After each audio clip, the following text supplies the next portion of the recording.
awakens, faith may be shaken, hold it through Jesus, it's freedom, eternity, chaos, distractions, corruption.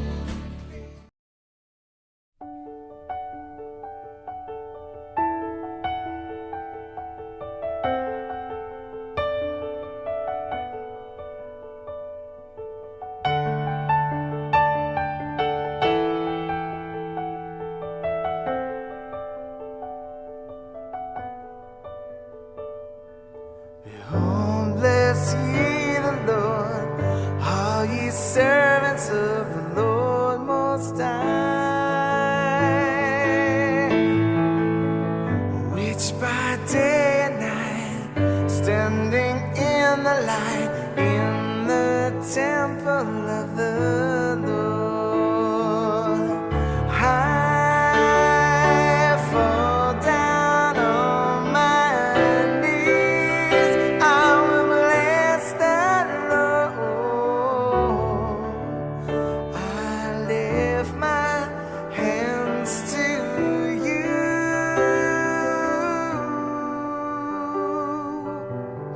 You will never leave. You are always standing by my side. Yeah. When men cast their eyes and when troubles rise, you are always there. Yeah. I fall down on my knees. I will bless the Lord. I lift my hands to you.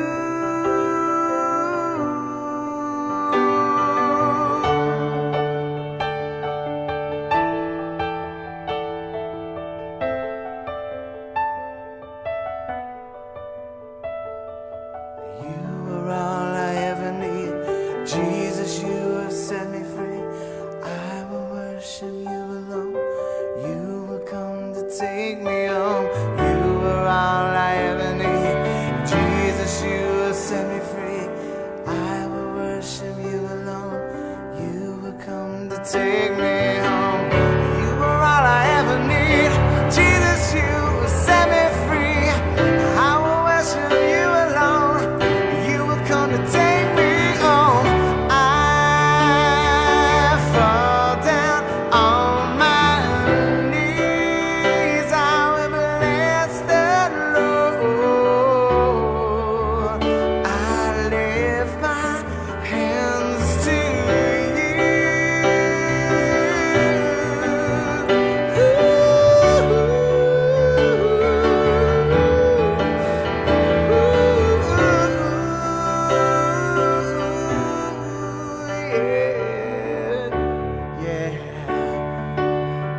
Thank you, Jesus. Thank you, Lord. Thank you, Lord. Thank you, Lord.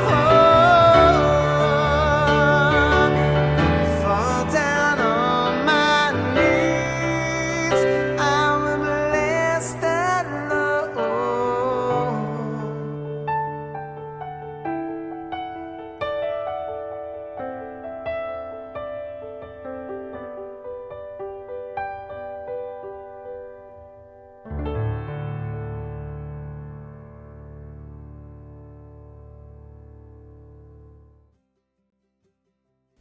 Welcome to Discerning Truths with Bill Donahue. Thank you. Thanks for joining me on your holiday weekend. I really appreciate it. So I often start out my stream by telling people a little bit about how to find me where I am, and this is where you're going to see it. I broadcast on most channels as Donahue Papa. I started on Cloud Hub and DLive and Twitch and moved to Twitter and picked up Rumble. And when I finally came to Pilled, I messed up Donahue Papa account. So Method made me Bill Donahue, and I'm here kind of doxed myself out. I was doxed anyway, but did it. And then when I finally went over to YouTube, I couldn't get any of those accounts, and they gave me Discerning Truth 534. And I broadcast Monday, Wednesday, and Friday at noon Pacific time. Typically Monday and Wednesday I teach from a book of the Bible, and then Friday I do stuff like we're going to do today.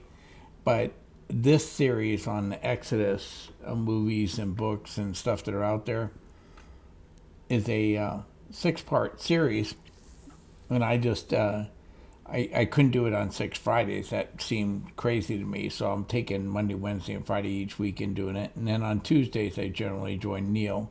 Haven't spoken to Neil this week. I haven't spoken to anybody. I haven't been in my normal chats that you would normally see me on, just because I've been too busy. And but I believe I'm going to be on with Neil tomorrow unless I hear something different.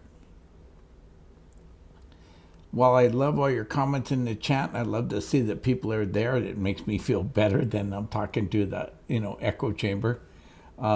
I don't interact with the chat as much as some other programs. We don't enter into taking prayer requests and doing prayers. I pray before I go online.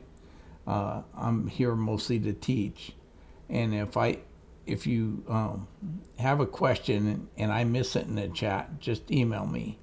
I will read at the end of the teaching. I'll go back and try to read the chats. Hopefully I'll catch them all. But if for any reason I miss it, just email me. And I get more traffic on replays than live. All my replays are at Cloud Hub.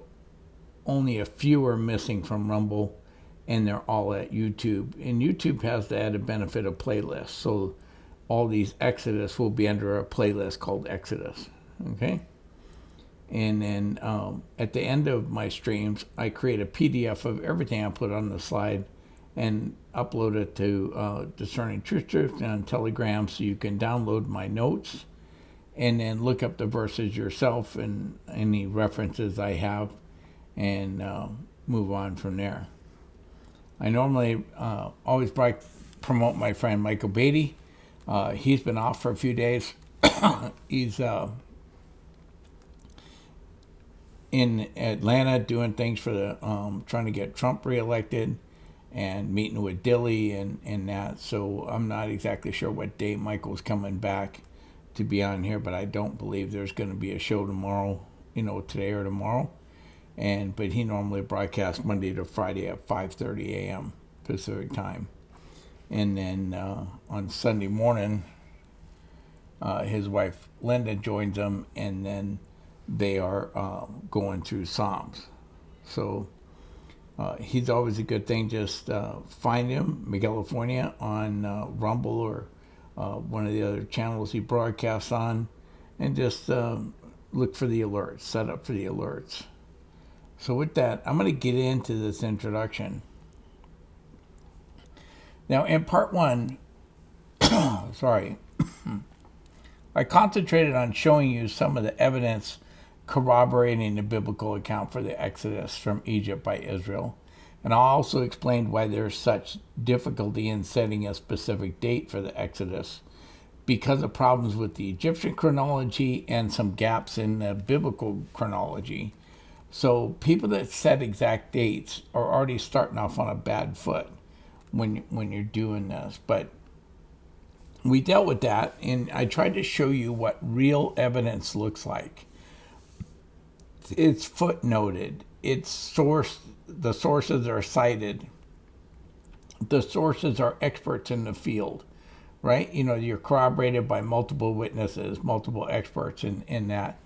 That's what real evidence looks like. And I'm going to compare it to some other evidence, and that's why I had to do that. And in part two, I tried to focus on how we're the general public, and how can we evaluate claims that are made in fields where we don't have expertise. Most of us don't speak the English, read or write, or speak the ancient languages involved, that the records are in there. Someone shows us some hieroglyphics and tells us that's what it says. How would we know any different, right? We're not trained in analyzing archaeological discoveries. So I discussed the tools at our disposal in part two. That's an important part of this series, because I'm going to rely on those tools as we go into part 3 and 4 and continue in examining some of the popular books and films that are circulated in the Christian public that are purporting to present evidence proving the Exodus occurred and thereby validating the biblical account. And I'm going to use those methods that I described in part 2 to do that. Now, this is clearly not an exhaustive list, but some of the list of the types of movies and stuff that I'm looking at. Okay, there's a book and a movie called In Search for the Mountain of God, The Discovery of the Real Mount Sinai by Robert Cornuke, okay? Bob Cornuke. And he is out there, and this is the one that's promoting Jabal Allah's in Saudi Arabia as the real Mount Sinai. Okay, then you have Patterns of Evidence by Tim Mahoney. This is probably the most recent of these films, okay? Kevin Sorbo narrates this one. It's a very high production value film. And then you have an older one, In Search for the Mountain of God, The Discovery of the Real Mount Sinai from Koinonia House. Now, Chuck Missler and Koinonia House are also taking the position of Bob Cornuke that the real Mount Sinai is in Saudi Arabia. Okay? And then you had Discovered the Exodus by Ron Wyatt. I've discussed Ron Wyatt before, but he also takes the position that the real Mount Sinai is in Saudi Arabia. And then you have another filmmaker, Simca Jacobovici. I'm going to butcher his name. And he did the Exodus Decoded. A lot of these films and books parrot a lot of the same information. And so I'm kind of dealing with them together and as one, let's say, genre or a group of evidence, right? And I put an S in issues in the wrong place. Hang on. Patterns of Evidence. This film, it makes some good points showing the problems with the dating of the Exodus. Now, they have fixated in on a different date than the 1250 BC. They're in about the 1450 BC, and they're married to that date. But it at least presents some legitimate evidence for the problems with the dating, and I think that's valuable in this film. The problem I have with this issue, one of the issues I have with this film, is it makes no distinction between solid issues like the hotly disputed date of the Exodus or who the Pharaoh was at the time of the Exodus and totally debunked claims. It puts them all out together. I had this same issue with Chuck Missler. Chuck was a great teacher in a lot of ways. There's a lot I learned from Chuck Missler. But he would put out very solid stuff and totally speculative stuff and go Acts 17:11.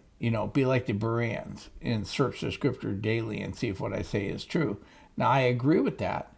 But if you're selling books and tapes, or even if you're going online like me and claiming to be a teacher, I think you have a duty to verify the evidence you're putting out there, or to tell people, this is solid, this is my speculation. And the Patterns of Evidence and Chuck Missler, Koinonia House, all these other sources I'm going to cite to you, even if they're credible in some areas, don't do that. And that's a big problem for me. Now, in the Patterns of Evidence film, the first 20 minutes of the film is spent setting up a us versus them scenario, almost to the point of claiming there's a conspiracy theory, that there's a big major conspiracy out here to hide the evidence of Exodus. This is patently false. There's plenty of discussion of the evidence among scholars. Now, I introduced you to a book, a 611-page book that most of you are not going to buy, called Israel's Exodus and Transdisciplinary Studies. That's an entry-level book into this subject matter. And it has 60 scholars. Each were given like a chapter to write in the book from their discipline and what they're looking at. And I told you most of these scholars have totally disconnected the Bible from Egyptology, and they've discounted the Bible away. A few of the scholars in that book hold that the Exodus is actual historical event. Now, my friend Brad Sparks is one of those, and he contributed to two articles. One is a co-contributor, and one is his sole presentation. Now, because I've seen a lot of Brad's evidence, I know that the tip of the iceberg was put into that book. Okay, he only had one chapter. He had to be very selective what he was putting out. And what he did was, what's going on? Am I not?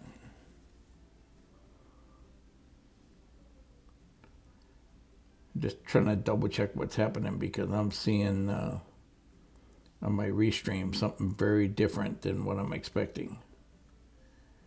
Give me a check.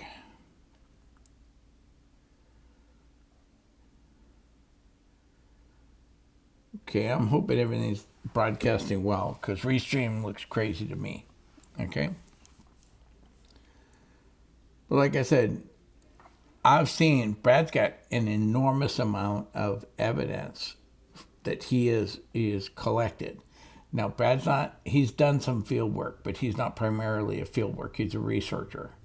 And what he's done is read the Egyptologists and then pulled out from those Egyptologists where they talk about evidence that corroborates the Bible.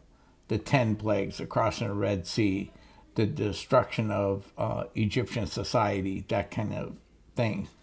And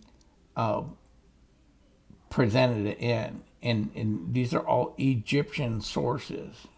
And like I said, the last time I talked to Brad, he was over 700 of them. One of them blames this God, and it uses the Hebrew name of God as the one that destroyed Egypt. It's very solid evidence. And like I said, this is the kind of people that are producing this evidence, talking about this evidence. And to do it, it's not being hidden.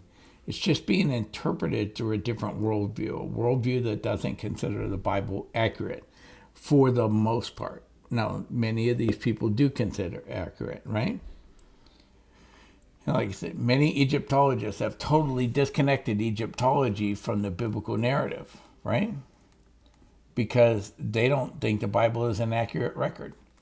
Their worldview filters out the significance of evidence that confirms the Bible, but they openly discuss the raw data. And the raw data is the evidence, right? Different people can look at the same raw data and come up with different interpretations. That's kind of the nature of science and scholarship. And so if they have a worldview that says the Bible's not true, they're probably not going to come up with an interpretation that validates the Bible. But if you look at that same raw data with the idea that the Bible is true, you can say this data supports the Bible. It matches the biblical account. I showed you drowned soldiers of Ra on the picture in both on the stele and in a tomb in the destruction of mankind in Seti the First that shows them drowned. The water parted and the water coming back together and the soldiers drowned. To me, this is plainly, clearly corroboration of the Exodus account. To some Egyptologists, this is the story of the path into the afterlife and part of their mythology put in a metaphor type presentation. And like I said, in part one, I discussed some of the possible dates for the Exodus. But I want you to understand, there have been dates proposed for the Exodus that are as recent as 620 BC, about 620 BC, to earlier than 5,700 BC. But then you're going to see people who will say the Exodus happened on March 27, 1335 BC, or April 15, 1665 BC. We simply do not have enough data to pinpoint dates like that. However, once an author has published a date, even like patterns of evidence that have kind of gone with the 1450 date, they're going to just buy into that date and defend it. You'll see Egyptologists do it. You'll see Christians do this. Now, I'm not locked into any date. I'll tell you that even though I've told you multiple times, Egyptologists admit the Egyptian chronology, the Mithras chronology, is not reliable. Okay? On that chronology, I'm looking at a date from my perspective. I think the evidence puts us back before 1500 BC. Is that actually prior to 1500 BC? That's to be determined. But on Egyptian chronology, it's before 1500 BC, right? And I think that's it. And then I want you to understand, even in Christian scholarship, there's a great divide between scholars we might typically be labeled as liberal. And they embrace all these ideas I'm going to discuss. And then conservatives, which I think most of you are going to come from a more conservative point of view. But even in conservative Bible colleges, a number of these liberal ideas are taught. I attended Biola University, and documentary hypothesis was taught there. The Deutero-Isaiah theory was taught there. The primacy of Mark and the Q source was taught there, right? A little less that the Bible drew from materials of pre-existing myths, but all of these things. Now, the documentary hypothesis is that Moses didn't write the Pentateuch, okay? Genesis, Exodus, Deuteronomy, Numbers, right? Genesis, Exodus, Deuteronomy, Leviticus. That he didn't write all 5 books. That at least 4 authors did this, or 4 sets of authors. They got what are called the Yahwehist or Jahwehist. They did it with a J, okay? And that's like the Tetragrammaton, the 4-letter name of God. And they labeled those authors as with the J, the Elohist, which is the Elohim, used in the name of God, and with its E, the Deuteronomists, which are kind of, it's really Deuteronomy as a separate source, and then the priestly sources, which is Leviticus and Numbers and stuff. And so they label those as P. And so they hold that position. I hold the position Jesus says Moses did it. Jesus quotes all of those books in the Old Testament and the Pentateuch and attributed them to Moses, and that's good enough for me. Okay? Same thing with the Deutero-Isaiah theory. And there's even a Trito-Isaiah, which divides it into 3 authors, but primarily a lot of people think Isaiah 44 to 55 was written later by a different author. Jesus quotes from the early passages of Isaiah and from the later passages of Isaiah and says that Isaiah says again. So again, for me, this hypothesis is worthless. The primacy of Mark, that Mark was the first gospel written, is refuted by the early church fathers. Everybody that speaks on the subject says Matthew wrote first. And Matthew wrote in his native tongue. You can take that as being either Hebrew or Aramaic, and that they were translating as best they could, and then Matthew translated into Greek for people. But his gospel is first, and John's gospel is last. Early church fathers, all the evidence supports that. This is a hypothesis. And Q is not talking about somebody dropping drops on the internet here. It's an abbreviation of quell meaning source.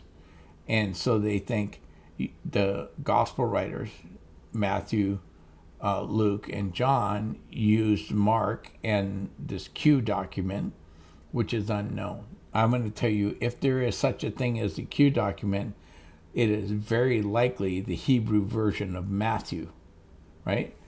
That they all had access to, right? But they suppose that it is just the sayings of Jesus that were written down and that they were drawing off it. They also have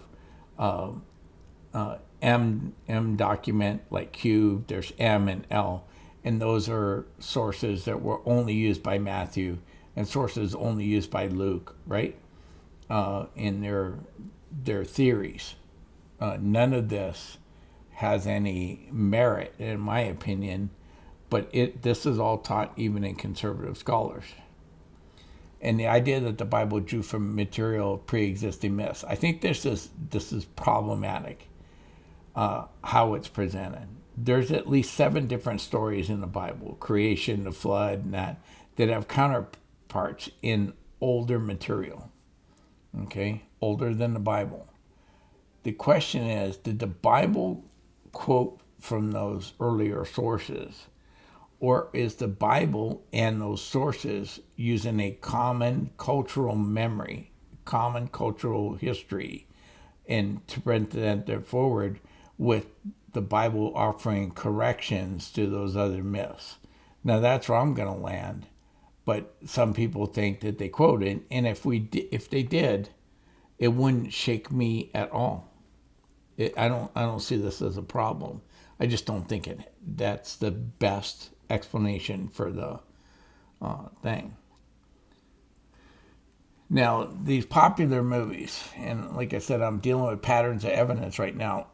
But if you go on Reddit and search for patterns of evidence, or there's a review by this guy, he writes under New World City D or whatever here. That's his online name. He had a great review. I chose to lift a lot of his review because I thought it was actually pretty articulate. He's a critic. He's a skeptic. He's not a Christian here. I mean, I don't know that he's a Christian. I didn't take anything in his criticism to indicate that he was a Christian offering criticism, more that he was a skeptic making fun of all Christianity because of the nonsense in movies like Patterns of Evidence. Now, this movie, Patterns of Evidence, also relies on Douglas Petrovich's book, The World's Oldest Alphabet, Hebrew as a Language in a Proto-Consonantal Script, which claims that the inscriptions found in the Sinai Peninsula, and I talked to you about the Sinai inscriptions in the earlier parts, those are legitimate evidence, right? But Douglas Petrovich says they're not just Semitic, as all scholars agree, right? But he claims they're uniquely Hebrew, which every other scholar disagrees with. So what this movie has taken as an outlier, one scholar who took a position against everyone else and presented it like it was the accepted scholarship. Now, another biblical scholar, Alan Miller. Now, Alan Miller is conservative. He spent a spare amount of his career defending the veracity of the Bible. He reviewed Petrovich's book and found it lacking. Okay? So here you have a conservative biblical scholar looking at the claims by Petrovich and going, this is just bad scholarship. But this movie, Patterns of Evidence, takes the information from Petrovich and presents it as fact. Okay? Now, Tim Mahoney, that made this movie, claims that a truly scientific approach looks for patterns in evidence no matter where they might be. Now, I have a problem with this language because we're not doing a scientific approach. We're not doing replicable experiments. We're looking at history. But whether you're looking at history, science, or any other hypothesis, you got to be open to revise your hypothesis if evidence comes in that doesn't fit that hypothesis. It's not an all or nothing proposition, which is what the film says repeatedly, right? If this isn't true, then the Bible's not true, okay? And this is nonsense.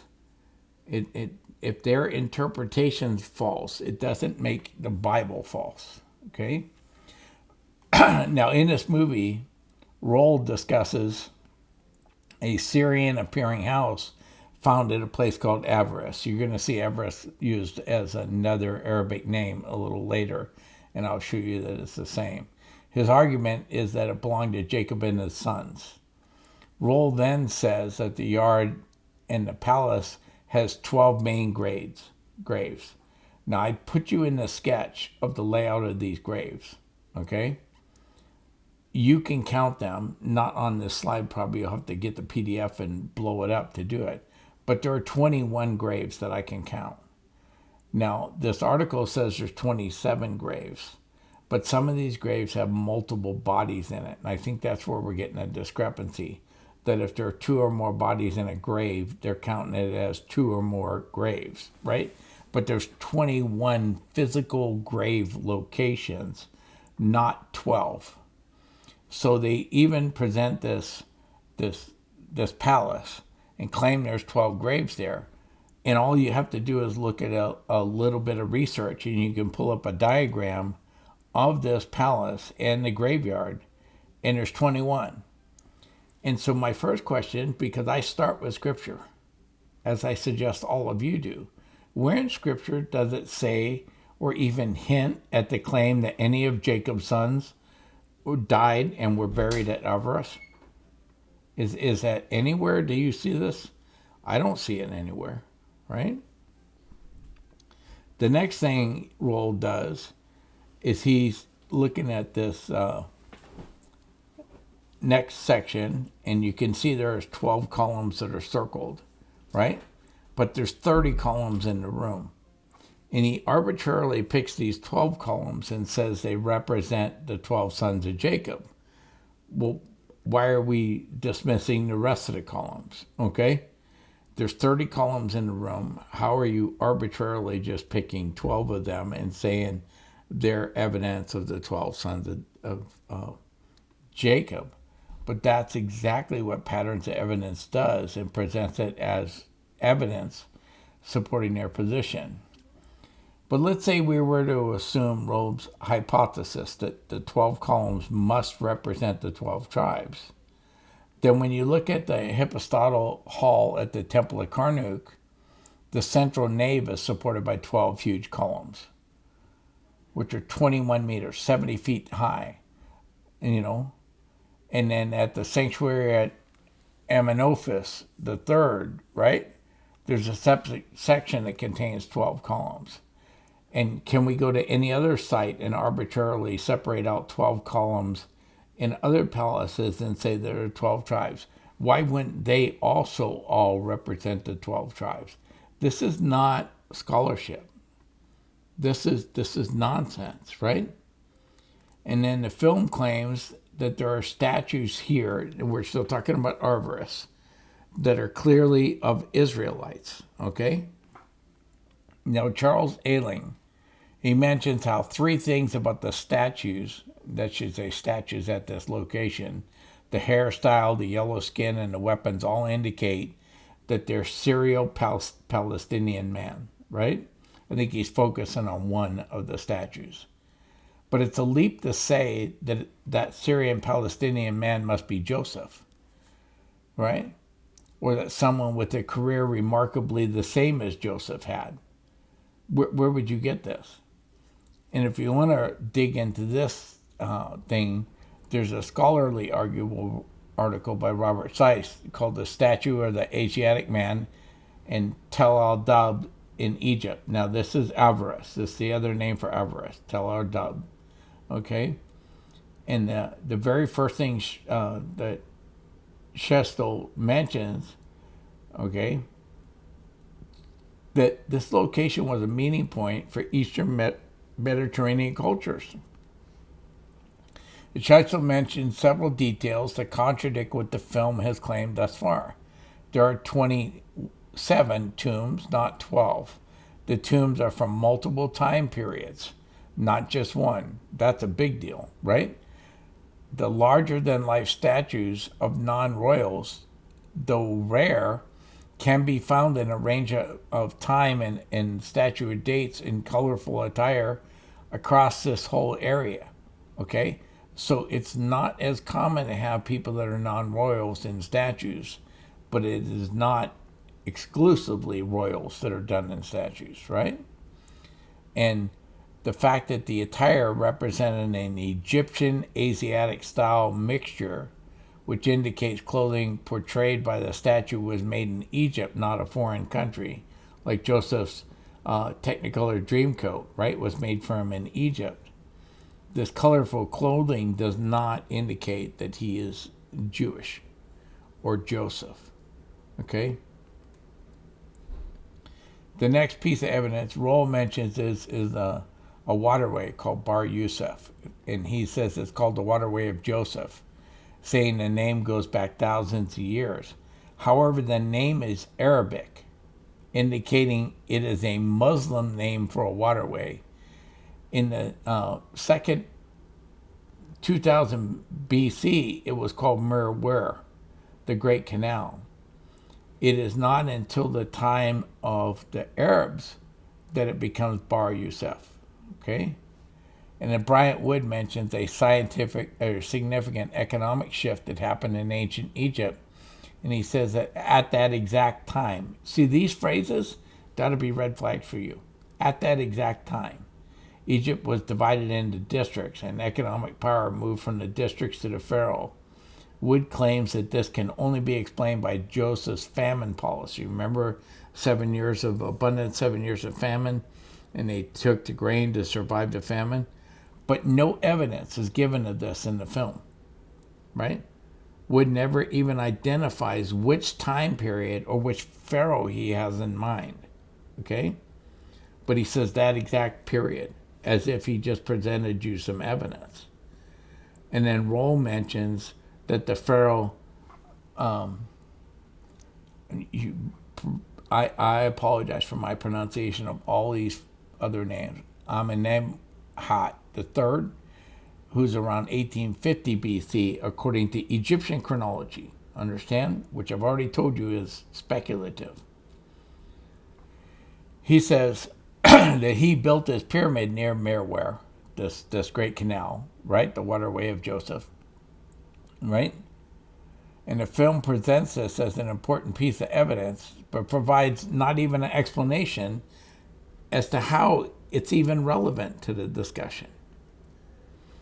And now at this point, the film narrator, Kevin Sorbo, Hercules, right? And the guy from God's Not Dead, he tells the audience that the evidence is now overwhelming, matching the Genesis story of the patriarchs entering Egypt, and that at this point, virtually no evidence has been provided in the film.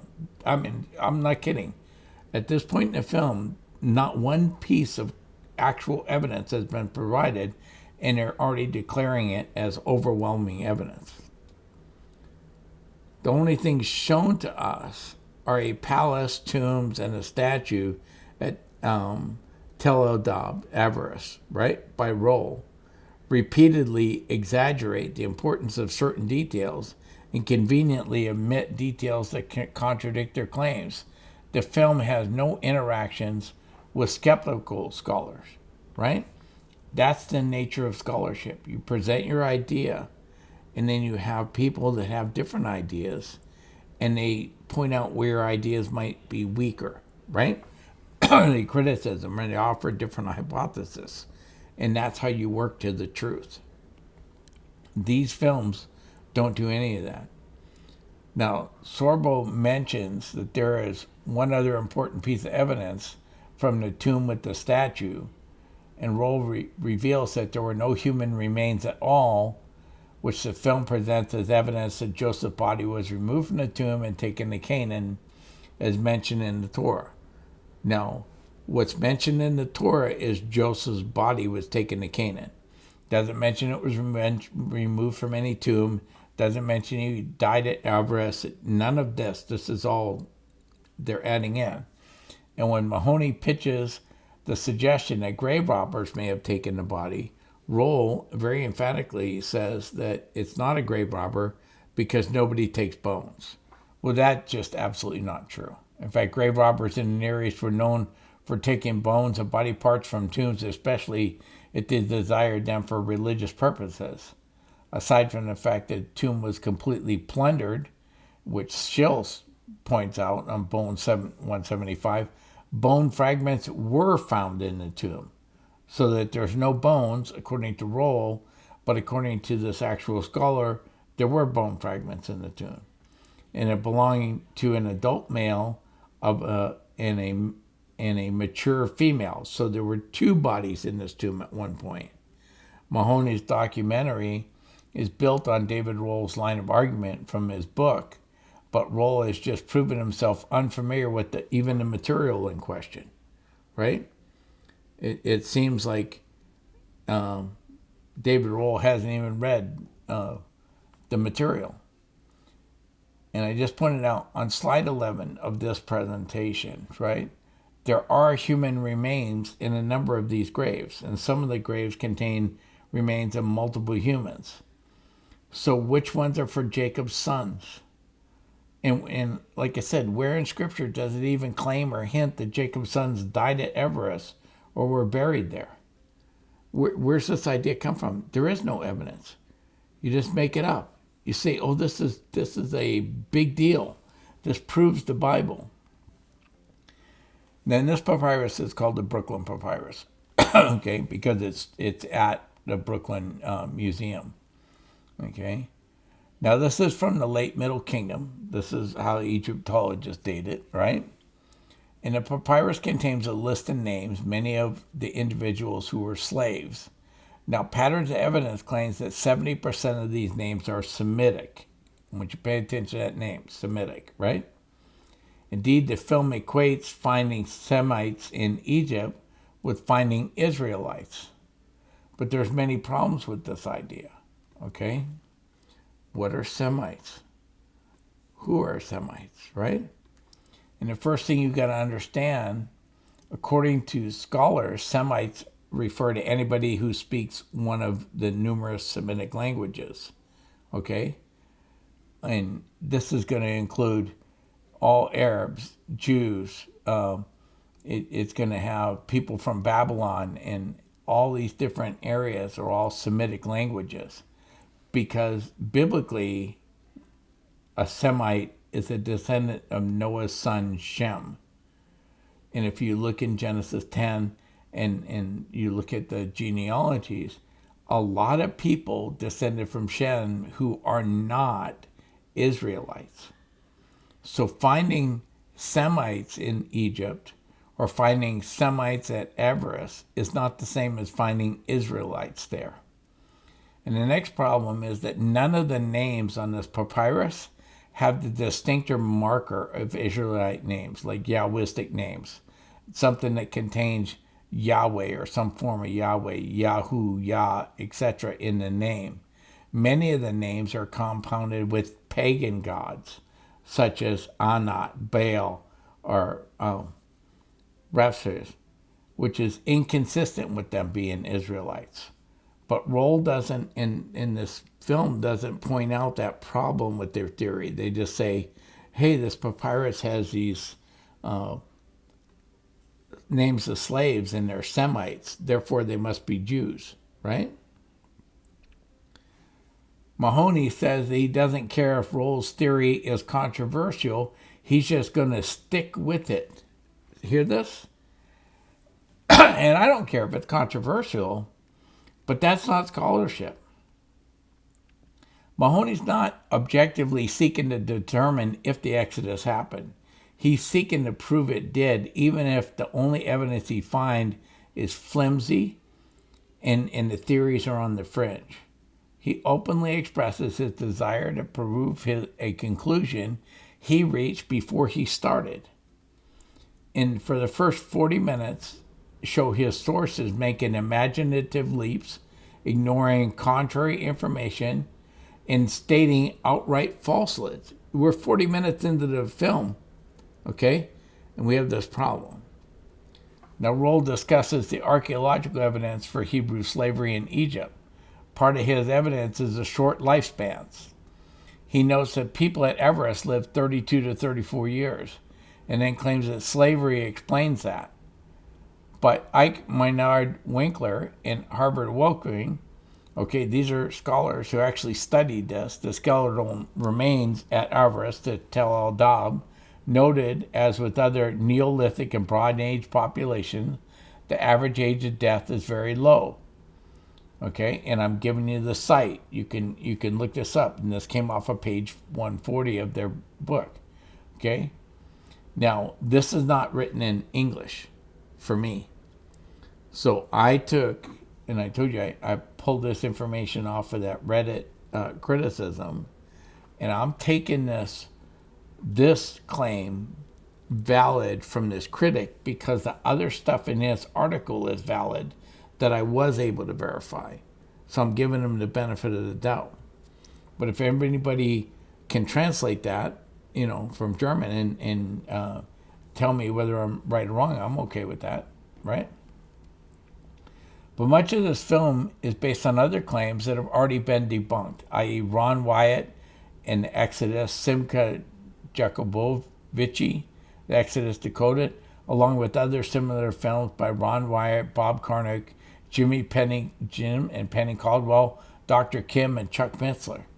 All of these people, none of which are archaeologists, understand me, not a single name there is an archaeologist, but they're producing films about this. They are making claims. Their claims have been debunked numerous times by scholars. Now, there are many scholarly articles out there debunking them, but a lot of them are too technical for the average person. So what I did is I went through and gave you a couple that are accessible for the average person, okay?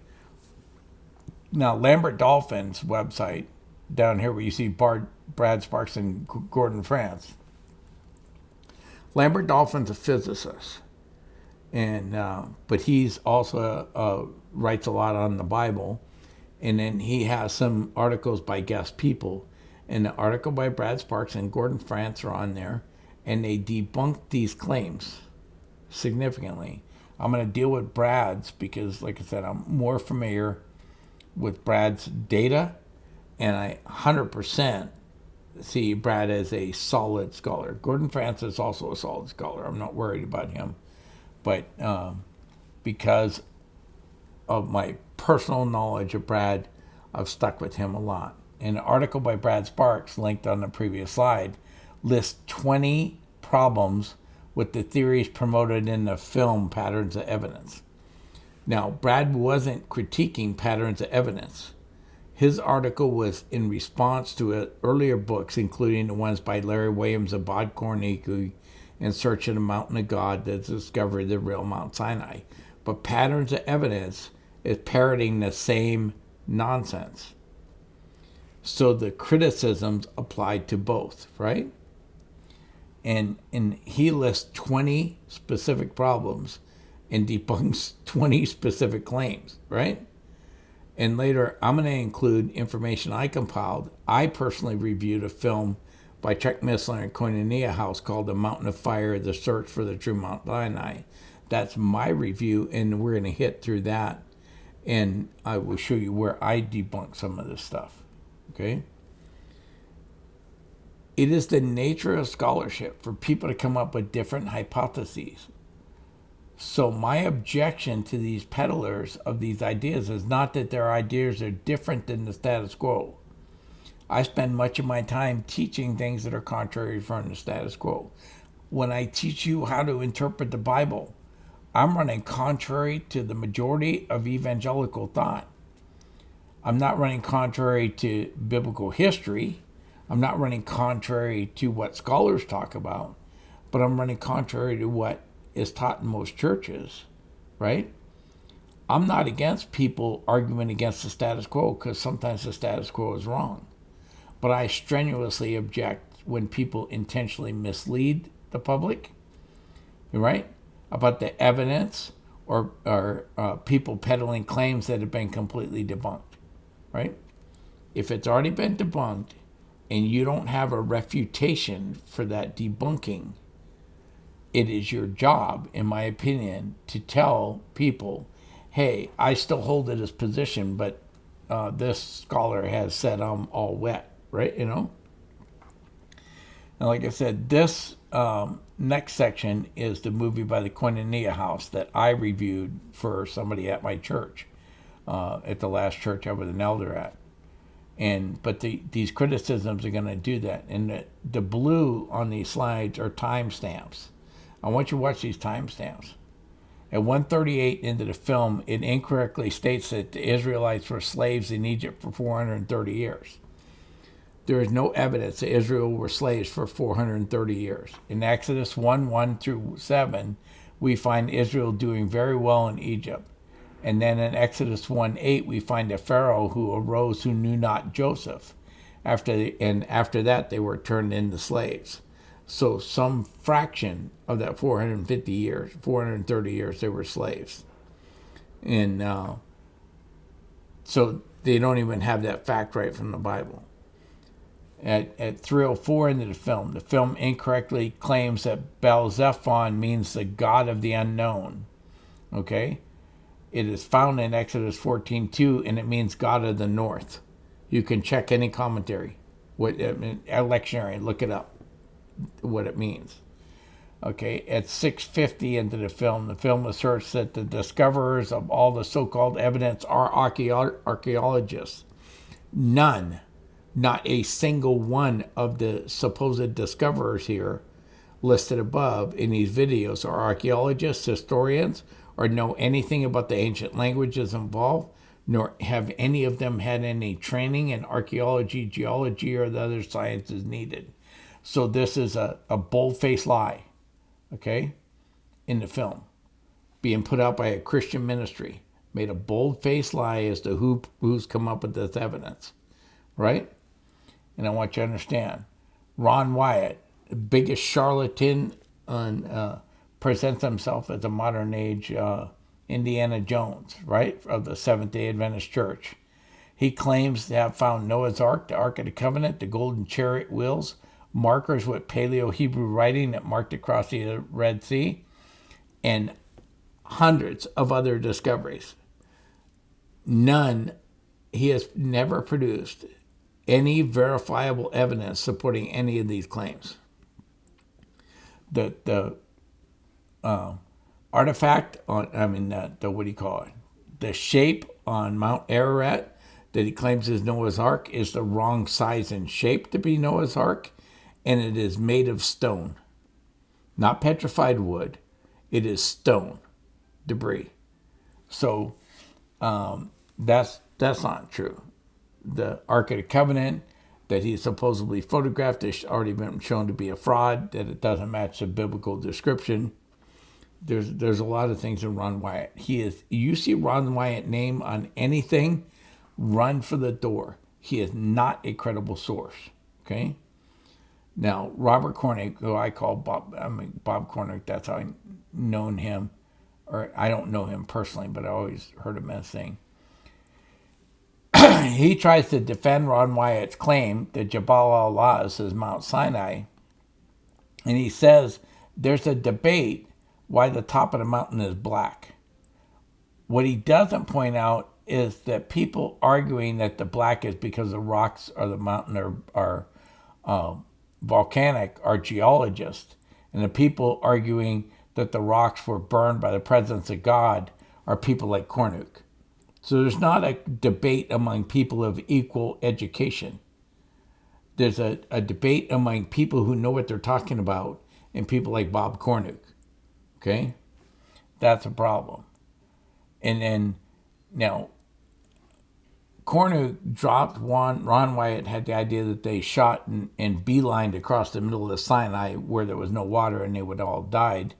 And Bob Cornuke goes and follows the southern route, the traditional route where they had wells, and comes back up and tries to cross at a different point than Ron Wyatt. Ron Wyatt has him crossing at Nuwibia, and Cornuke has him crossing at an equally untenable place at the mouth of the Gulf of Aqaba. Because there's supposedly a land bridge at Nuwibia. The land bridge does not exist. You can get maps of the underwater terrain at Nuwibia and at the Gulf of the Malta Aqaba. They're readily available for Gulf of Malta Aqaba because it's a very popular diving location because of all the coral and the formations. It's a very popular place to dive in the areas that are not exceedingly deep. And parts of the Gulf are so deep, without special equipment, you cannot free dive with scuba more than about 150 feet. Okay, and a lot of these places are 2,000 feet deep. You're not getting down there in scuba. Okay, and so the diving's being done between 0 and 150 feet. Okay, and for most people who do scuba diving, they dive between 0 and 60 feet of water. Okay, when you have a terrain that has 2,000 foot depths, 1,800 foot depths, you're not going to be exploring the bottom of that with scuba. They're looking at the top edges. Now, Dr. Kim acknowledged seeing some of the artifacts recovered from the site, and we're talking about Jabal laws, and seeing evidence for more than 3,000 graves at the site. And the site has foundations of many homes and structures, grave sites, and numerous artifacts, indicating a long-term settlement, not a large number of people making a temporary camp. Now, he acknowledges that's the fact and still argues that it was a temporary camp for the Israelites going through there. These are the people making the claims. Okay, now I'm going to continue with this film review. At 10:35 into the film, we're only 10 and a half minutes into this film. The film claims that the southern route for the Exodus, that's the one that goes around the southern tip of Sinai, because of the presence of an Egyptian army on the North Sinai, but there would be no problem created by an Egyptian military presence in the North Sinai because Pharaoh let the Israelites leave, right? What would be the problem passing them? Now, I reject the northern route because it doesn't match the biblical account, but his reasons for arguing against it are nonsense. At 10:36, 1 minute later, the film claims the Bible says Mount Sinai is in Saudi Arabia in Galatians 4:25. False. Galatians 4:25 says Mount Sinai is in Arabia, not Saudi Arabia. The problem with Dr. Kim and Chuck Missler and other people is they don't understand that in Paul's day, parts of Sinai were considered Arabia. And where the traditional Mount Sinai is part of the Sinai that was in Arabia in the 1st century AD. Okay? In 1203, into the film claims it took 25 days of travel just to reach the crossing point, but gives no evidence for the number of days. The biblical account lists 3 stops before the Exodus. You can infer from that took 3 days of camping, that they stopped 3 times and camped, that they didn't walk for 3 days straight, that they walked and they camped at night and walked during the day and camped at night. And after 3 days, they reached the thing. And nobody can reach the Gulf of Aqaba in 3 days walking, especially with your animals and all your gear and your children and all that. 2 million people are not walking from where they left Egypt to the Gulf of Aqaba in 3 days. So they need longer time. They just invent it. Okay?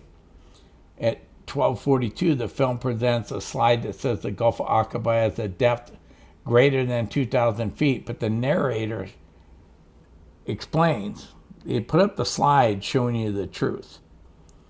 And it says that the depth is less than that.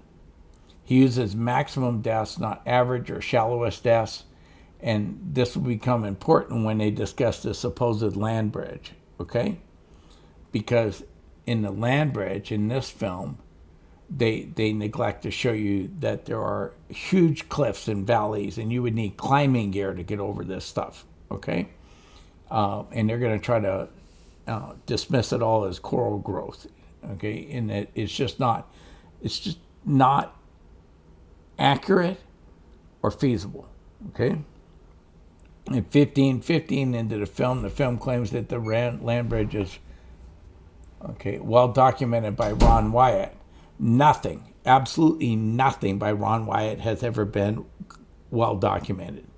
The claim that the land bridge, that Ron Wyatt claims that land bridge is at Namibia, That's not the crossing point that this film is even arguing the crossing occurred at. They're arguing for the Gulf of Aqaba, okay? And the Namibia land bridge has been debunked by multiple people. It does not exist, okay? So even if you see Ken Hovind and people going out and showing you pictures of the land bridge, I'm telling you, do a search online. You can get an underwater topography. It'll take you, 10 minutes of searching. It does not exist. Okay? At 1532 to 1550, the film claims that there's a pillar at the crossing point with the inscription in Paleo-Hebrew.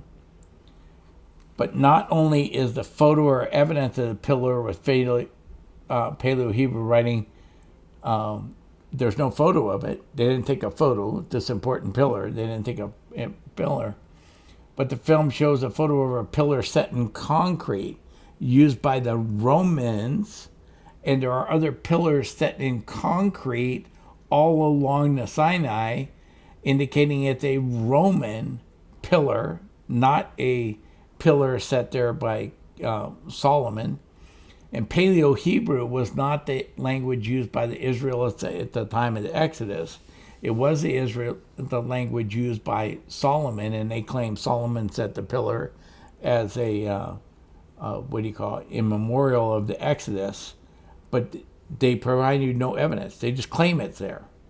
And nobody has been able to find this Paleo-Hebrew inscription that says that the pillar is erected by King Solomon. It's just fabricated. The film claims that chariot wheels have been found at this location. Not only has this claim never been verified by any other divers, okay, even Ron Wyatt's wife backed off this claim when confronted over it, okay, because he even said they were golden chariot wheels. They were covered in gold, okay. You will see photos of what appear to be gold color wheels on the internet. They are not, those photos are not taken at this location, okay? Other divers who have dove there looking for these wheels have not been able to verify this. This is why when you claim to make a discovery, you create GPS coordinates of where it is, a description, you describe it as much. And like I said, Ron Wyatt claims they were in scuba gear, right? Which he could go without a special license. He's limited to about 120 feet, okay? Maximum depth. Even if you want to go down to about 150 to 200 feet, you need an advanced certification, which none of them had. And the water is 2,000 feet deep or 1,800 feet at the supposed land bridge. So they weren't down there looking at this Lawrence, okay? At 1839 to 1905, the film factually shows giant cliffs and valleys, some as deep as 64 meters. That's 538 feet of sheer cliff, okay, which you would need to have climb over, and what he's calling a land bridge, okay? And then he tries to hide that difficulty by attributing that 538 feet to just coral growth, okay? And then at 2030 into the film claims that Al-Makna has 12 ancient wells. However, I could find no source confirming this claim. Okay? At 2116, the wilderness of Zin could mean wilderness of thrones, but Bible scholars believe it is an untranslated word referring to the moon god, Shen or black, and the Encyclopedia Biblica, Jewish Encyclopedia, Peake's Commentary of the Bible, all confirm this. The location of the wilderness is disputed, but a town by that name is located in eastern Egypt, okay? Not in the Sinai, okay? At 2159, the film claims but offers no evidence that the locals refer to Al-Bad as the city of Jethro. There are numerous areas which claim to the title of the city of Jethro, right? Including a province in Turkey. Now, clearly, the city of Jethro is not in Turkey, but there's a place in Turkey that claims it. Is that now going to be our proof that it's there? and they offered no evidence that it's actually called the city of Jethro. They just throw it out there. You make a bald claim, right? And present it as proof when there's no proof backing it up. The supposed caves of Jethro in the film are connected to by archaeologists to the Nabateans, same people that built Petra. Okay, remember that Petra in the Indiana Jones movie where they see it's a very famous city, abandoned city. Nabateans built that.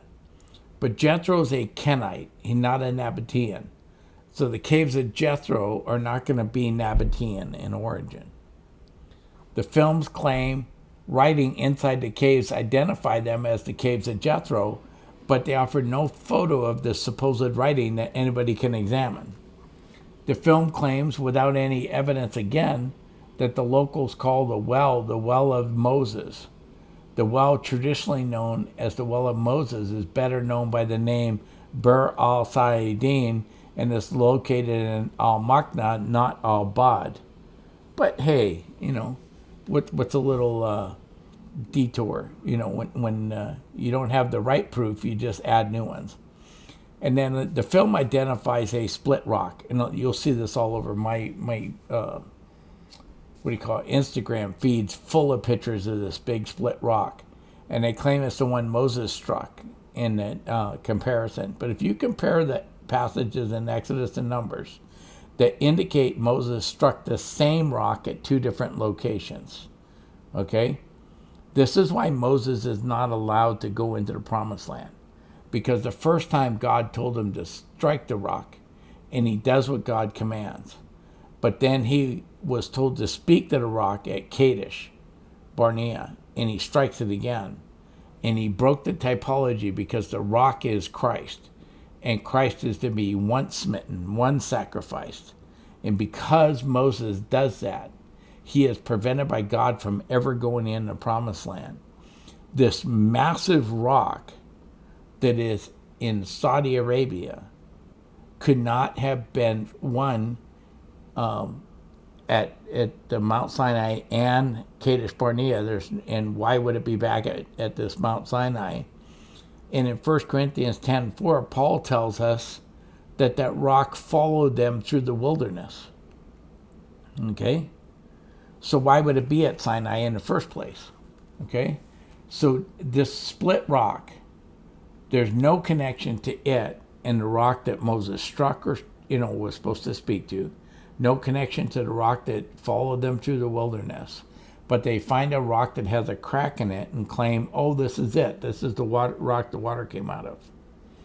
At 27 minutes into the film claims that there is no evidence of human habitation at we're talking Jabal al-Laz, the mountain in Saudi Arabia, right?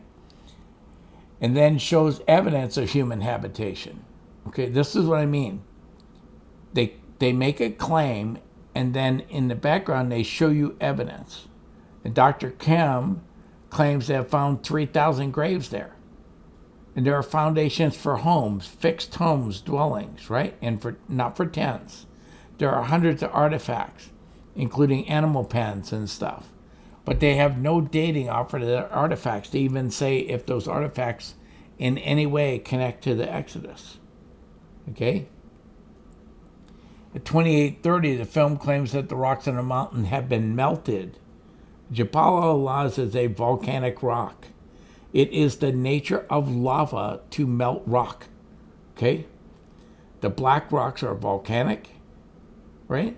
So the fact that there are previously melted black rocks on Jabal al-Laz is no proof at all. Nor does the Bible indicate at all that the mountains on Mount Sinai melted. There's nothing. Okay? Now, I missed the next two timestamps when I was taking notes, and I no longer have this film to retrieve it. But the film shows what it calls binary markers. The alleged boundary markers are clearly made of hewn stones. They are not aligned in any pattern indicating a boundary. The V structure does not look like any altar used by Israel. Rather, it looks like animal pens. It has been identified as animal pens by other archaeologists, right? And the pile of rocks he is calling an altar does not look like any altar built by Israel. Okay? The film claims that the inscriptions are in Arabic writing. Israel came out of Egypt, so they may have learned the Egyptian language, right? They very likely spoke a hieroglyphic or used a hieroglyphic form of Hebrew coming out of there based on the Sinai Peninsula inscriptions. But Israelites would not, in the Exodus, would not be reading and writing in Arabic. Okay? They did not come out of Arabia. It's unlikely they even spoke Arabic. So why would they leave inscriptions in their Arabic? And this is what I want you to understand. This is the nonsense these films are peddling. None of it is worth anything to you. Do not rely on these as your things. Now, I've gone over time already, but I am going to quickly try to put on a video and see if I can see any questions in the chat, and then I'll come back quickly, and then we're going to get out of here. Thank you.